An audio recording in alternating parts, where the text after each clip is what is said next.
આજે આપણે ગ્રીન ભાજી બનાવશું. એના માટે આપણે કોબી લીધી છે, ફુલાવર લીધું છે, બટેટા લીધા છે અને રીંગણા લીધા છે. તો આને આપણે પહેલાં બાફી લઈશું. તો તેના માટે આપણે બધું કુકરમાં એડ કરી દઈશું. ચમચી આપણે મીઠું નાખશું. પાણી નાખીને આપણે બાફવા મૂકી દઈશું. આને આપણે બાફવા મૂકી દીધું છે. તો આપણે સાઈડમાં પાલક બાફી લઈશું. થોડુંક પાલક આપણે ધોઈને સરસ લઈ લીધું છે અને હવે આપણે એને પાણીમાં એડ કરી દઈશું.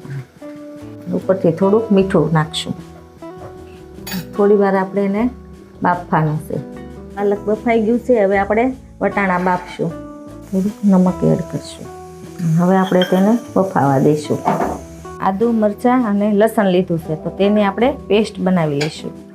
એક બાજુ આપણે ધાણા અને પાલક બંને મિક્સર જારમાં લઈ લઈશું અને હવે આને આપણે ગ્રેવી બનાવશું. ભાજી માટે આપણે એટલી સામગ્રી લીધેલી છે. તો આ લીલા ટમેટાં, કાંદા ઓછા લીધા છે તો એની માટે આપણે લીલા કાંદા ઝાઝા લીધા છે.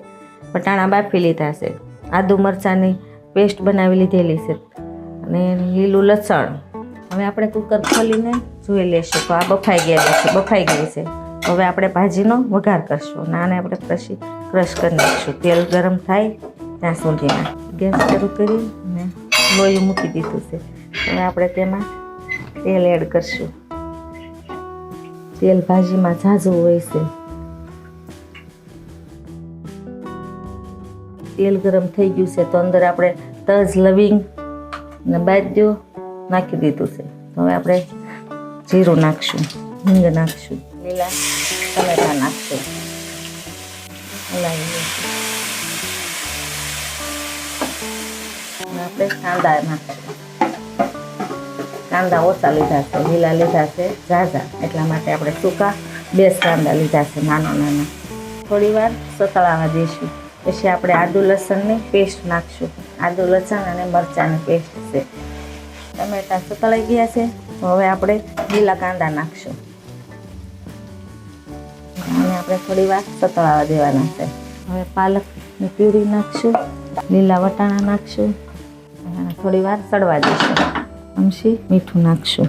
2 ચમચી હળદર નાખવાની છે, ઝાઝી નથી નાખવાની. 2 ચમચી આપણે ઘી નાખશું.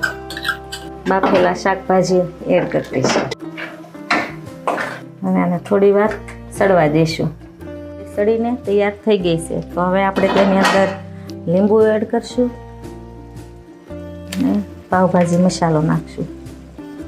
પછી આપણે હલાવી લઈશું. હવે આપણે લીલું લસણ નાખશું. આપણી ભાજી બનીને તૈયાર થઈ ગઈ છે. આપણી ગ્રીન ભાજી બનીને તૈયાર થઈ ગઈ છે. હવે મળશું આપણે આવતા વિડીયોમાં નવી રેસીપી સાથે.